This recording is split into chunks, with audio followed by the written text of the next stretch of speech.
ஏன்னா நிறைய பேர் நம்ம பலவீனத்துல இருப்போம், வியாதியில இருப்போம், ஏதோ ஒரு சூழ்நிலையில இருப்போம். சுகர் வரும், பிரஷர் வரும், லோ சுகர் வரும், எல்லாமே எல்லா சூழ்நிலையும் இருக்குது.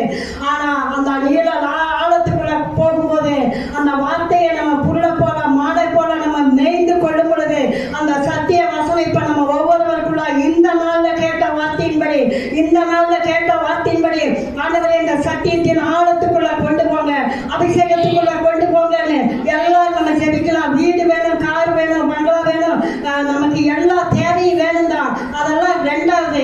ஆவியானவர் சொன்னார், அதெல்லாம் ரெண்டாவது. என் பிள்ளைகளை ஆழத்துக்குள்ள போகும்போது இந்த நாள்ல கேட்ட வார்த்தையின்படி ஆண்டவரே என்ன நீங்க அழைக்கும் போது நான் பரிசுத்தத்துல குறைவா இருக்கக்கூடாது, விசுவாசத்துல குறைவா இருக்கக்கூடாது, உங்க வார்த்தையில நான் குறைவா இருக்கக்கூடாது.